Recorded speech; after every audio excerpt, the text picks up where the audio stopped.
تازه انگارها، ایجاد نویسندگان نهانبین و ژرف پیما، اندیشه های کلیدی در درک معنی زندگی، هستی و راستی و آیین و عنعنه های اجدادی.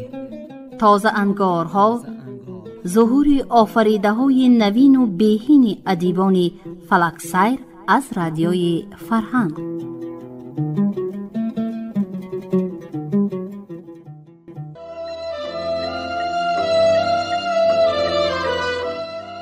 شنوندگان عزیز، علاقمندان گفتارهای ادبی رادیوی فرهنگ، حالا از سلسله گفتار تازه انگارها از خوان ایجادی نویسنده نامدار تاجیک بهمنیار از کتاب سرمده حکایه های دلپذیری را در قرائت نامزدی لمحه‌های فیلولوژی عبدالجلیل امان به سمعتان میرسانیم. آراسته.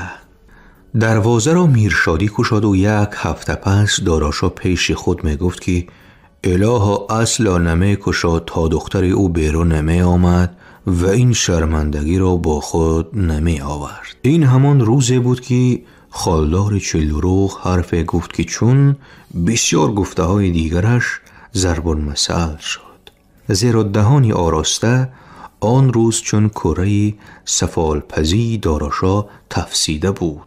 از دهشت و حیرت زهره زنهای ده کفیده بود. اگر آراسته رادیوی رادینه می بود، گفته بود آن روز خالدار در عالم 1 بطری نمی ماند.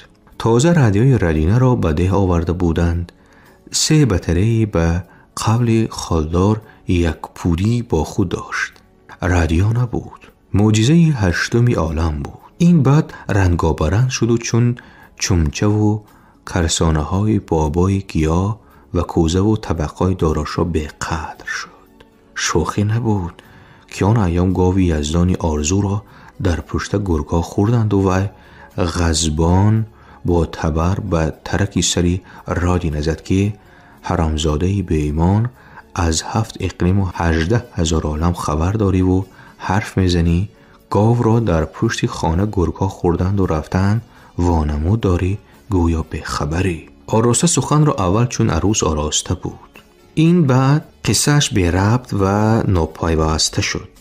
تا چند موازینت را نگاه می‌داری؟ به نصف خانه های ده که سر خلاندی، آه و واهی شنوندگان را دیدی، الهام گرفتی، قصه را باز وهمانگیز و بلاخه ساختنی شدی. خواه ناخواه به اشتباه و به ربطی راه می‌دهی. از این رو تفصیلی واقعه رسمان پرگره را میماند و معمای سربسته را. معلوم نبود که چرا آراسته که نه داس نه کارت نه بیل در کارش است با آهنگرخانه رفته است. چرا در آهنگرخانه آن روز نه آهنگر بود است و نه یاورش و آنها اگر به قبل آراسته لیب لچک به کاری ناروا مشغول بودند چرا در را نبستند؟ گذشته از این اگر جوان به دیدن آراسته برهنه خود را از بادروزن بیرون گرفته باشد چرا او را کسی ندید؟ آخر آهنگرخانه و خانه آهنگر هر دو در بین دهن در روزی رفشنه. قصه کوتاه هرچند حکایتی واقعی آراسته افسانه را میماند، اکثری مردم به آن باور کردند. هرچی بود نبود گناه کبیره صادر شده بود.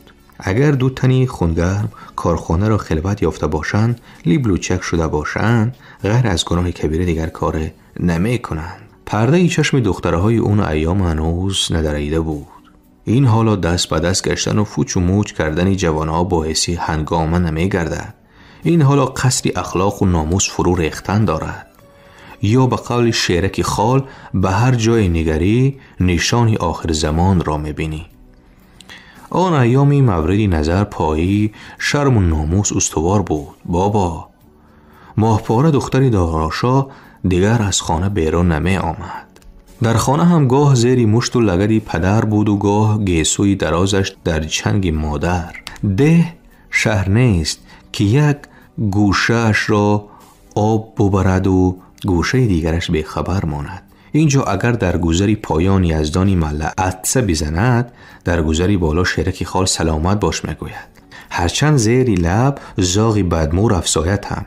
و باز عجابتش را ببیند، رفت و مادر دختر به گذری پایانی ها به شوهر بدهد. روز 2-3 ره روی بام برآمده، دست روی چشمانش سایبان ساخته، به گذری پایان نگریسته، با حسرت و دلسوزی ندا میکند: جگربندی سایه پرورده، شهد و شکر خورده، دست به آبی خنک زده ای من درون ملکی بیگانه چی حال داشته باشد. سرمده دهی عادی نبود، مردمش هم به عار و بناموس بودند. چون این ننگ و بیشرمی را تحمل کرده نمی توانستند. در وقتی که حتی کودکان شعر بافته بودند، گاه و ناگاه زمزمه می کردند: دختر بیا بالا رویم، یا تگ رفی 3 بار رویم.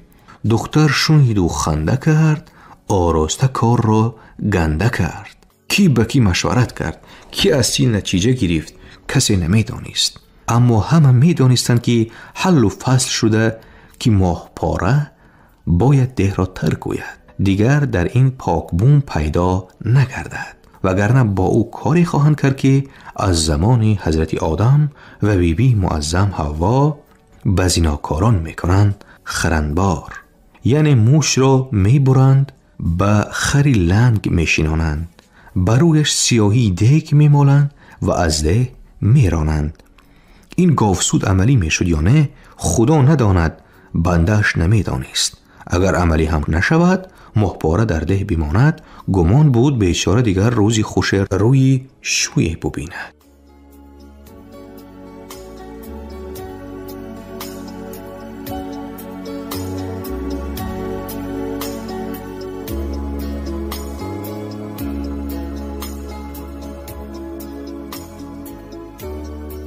کمپیری آسوده چی میشد و چی میموند خدا میدانست. اگر کمپیری آسوده چون دیواری چینی بین ده و ماهپاره علم نمی افراخت، نامش آسوده بود و هیچ نمی آسود کمپیر. اگر ناخلفی پیدا شده پس اون ناخلف فرزندی ماست، گفت کمپیر. اگر گناه صادر شده پس ما نیز گناهگاریم.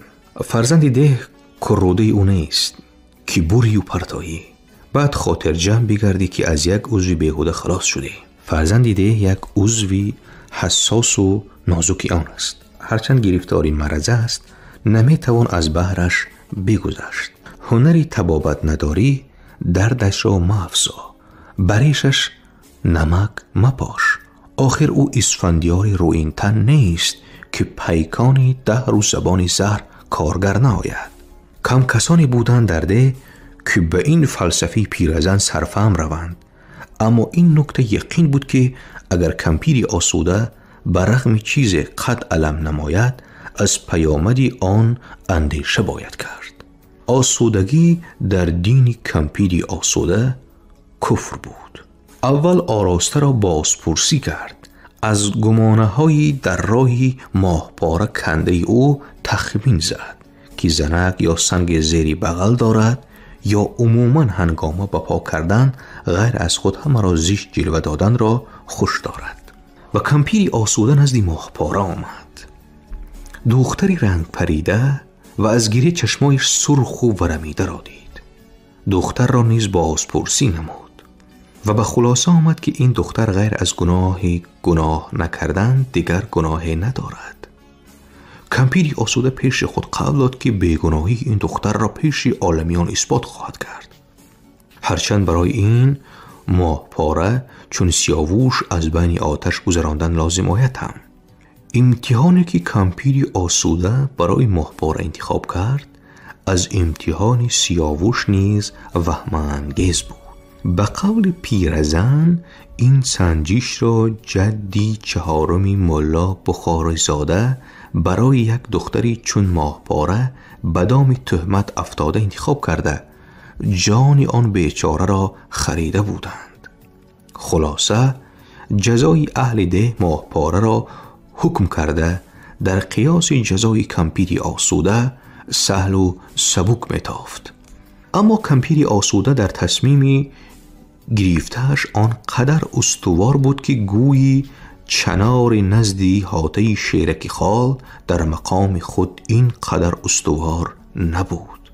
اگر پیرزن راضی می بود، خرد و کلان ده این امتحان را تماشایی می شد.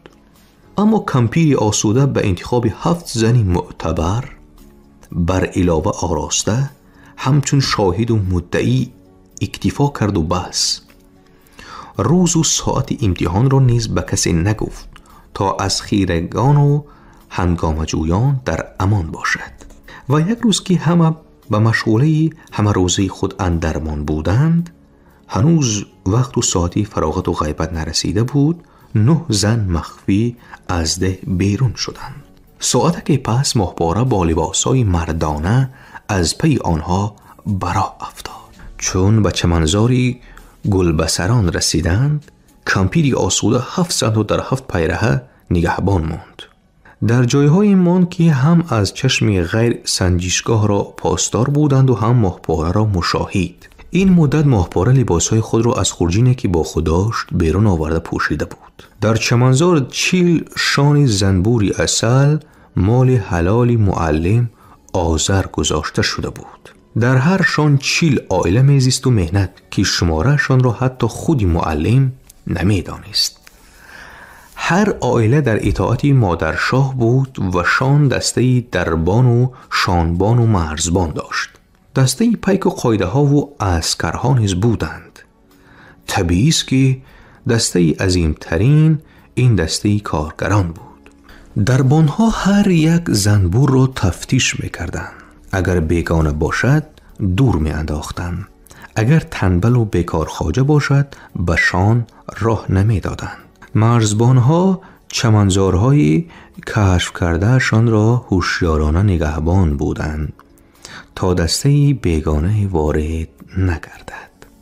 پاسبانها شانستان را دور می زدند تا به شانستان بیگانه دشمن دوز نزدیک نگردد. پیکا به دوری ها پرواز میکردند. چمنزارهای تازه کشف میکردند و به هم حیلان خود نوید می آوردند. قایده ها زیردستانشان را کارگران را صف می آراستند و از پی پیک های رهنما به گلزارهای تازه یافته می بردند. فیل جمله قوه پرواهمه بود این لشکری بالدار و نیشزن.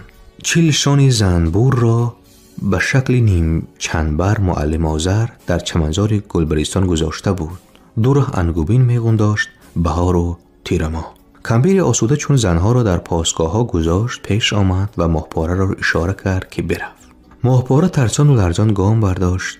نیمرای شان و کمپیر آسوده را سپرید و دو دیله باز ماند. سرگردان ناباور به کمپیر نگریست و نگاهی شعرکساز و اشاره بروی او را دید و باز قدم زد. ماهپاره بین نیم دایره در آمد.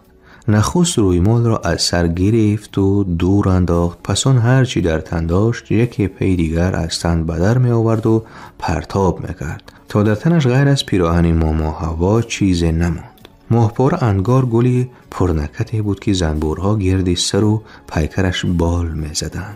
بال می زدن، نش زدن، چی حتی به نشستن روی پیکر اوریانش نمی یارستند. زنها شگفتگیر و شیفته به این منظره می نگریستند و کسی را یارای سخن گفتن نبود. همه آنها سر یک اندیشه بودند که چون این منظره زیبا را تا حال ندیدند و پسان نیز نخواهند دید. کمپیر آسوده مگرم پیش از دیگران به خود آمد که ندای شادیانه زد. بکر و پاک و بیگناه است. بکر و پاک و بیگناه است. به یک آواز تصدیق کردند زنها. آراسته که همه وجودش را فراموش کرده بودند پیش برآمد. با آدم خو گرفتند و بس این زنبورها. کمپیر آسوده گفت کله پا شو، اگر نیشن نزنند حق تو راست. چرا نه؟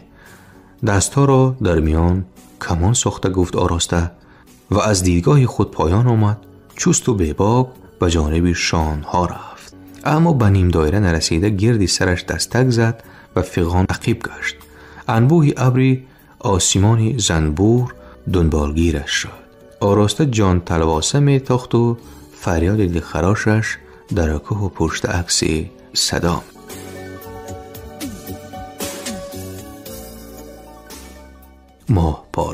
ماهپاره مشهوری عالم گشت. قلعه داراشاه خواستگارباران شد.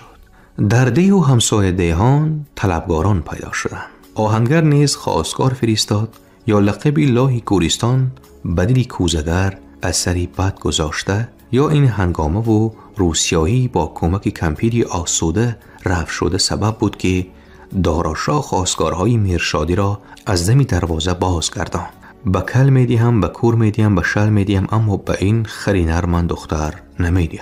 هرچند از دم دروازه برگردانیدنی خواستگارها واقعی ننگین بود، تحمل آن به میرشادی که با 2 انگشت میخ را از در و دیوار میکند کار بس سنگین بود. دندان به دندان مانده میتوانست طاقت کند.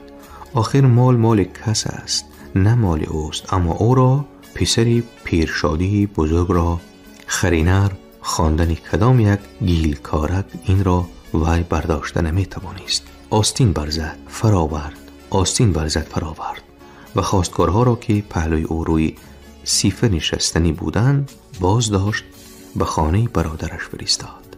رضایت را امروز بگیرید، نکاح را فردا برپا سازید، خرج و صرف همه از من. همینطور هم شد. روز دیگر همه را غیر از کوزگر به عروسی خواندند. زن کوزگر را زبان می‌خارید، دندان می‌سایید، وقت و فرصتی موافق می‌پایید تا حرف جمله از خلقم شوهر بیرون آید.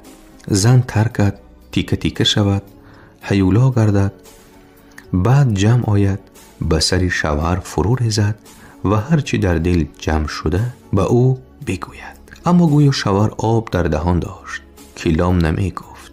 از کرده پشیمان بود، گناهگار خود را می شمرد، هیچ از وجاهتش خوانا نبود. از دلی ماهپاره چی می گذشت؟ خودشو خدا نداند، مادر نمی دانست. اگر قبلا به قبل شاپوری ماهیگیر با چنگک از حلقومش 2-3 ماهی واژه بیرون میکشیدی، الان یک کلمه را نیز بیرون آوردن محال بود. دختران گذری بالا همه از سرچشمه آب می آوردند و دختران گذری پایان از کف کرود. ماهپاره که قبلا به دوگانه ها سری سرچشمه می آمد، حالا ساحل کف کرود می فرامد. عیان بود که از چرا و برای چیهای دوگانه ها دلگزان و نگران بود. ساحل کف رود می فرامد، لب رود می نشست. ظرفایی که همراه آورده بود ساعتها با رگ و کنشت و تازه می کرد. به قول کمپی آسوده گویا حیوان بو کرده یا کافه دست زده باشد به اون ظرفا. به نظر چونی می نمود که اگر ظرفای آلوده همه خانه ها را بدهی به خوشی قبول و تازه می کند تا ساعت دیرپا ساحل رود بماند و قلعه پدر را با سکوتی وهمانگیزش به یاد نآورد. اما خواه ناخواه برخاستن و خانه برگشتن لازم می آمد و او بر می خواست کاسه و چمچه ها را در کرسانی عظیم انداخته، کرسان را تارکی سر گذاشته، 2 کوزه پرباب را به دست گرفته، بار دست و سرش سنگین، بار دلش سنگین تر راه را تا قلعه پدر هر چی امکان داشت دورتر نموده گام میزد. ناگهان چون برق چیله تابستان قدم خواستگارها از در قلعه داراشاه کنده شد.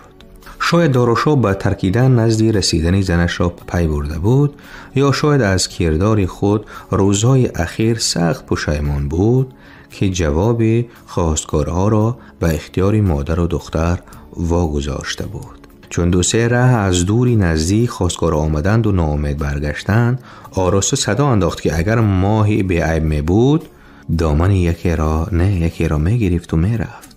کمپیر جادوگر آسوده را در نظر داشت، زنبورها را از وی، ماهپاره را در نظر داشت، تلیسم کرد و به من شوران و عیب زیناکار را پوشان.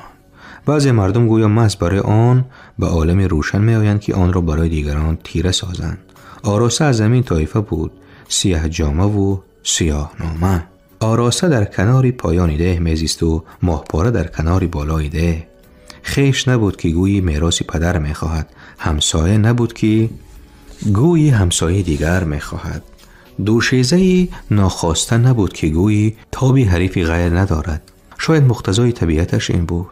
چون صدا پیچان این دخترک به عیب نیست.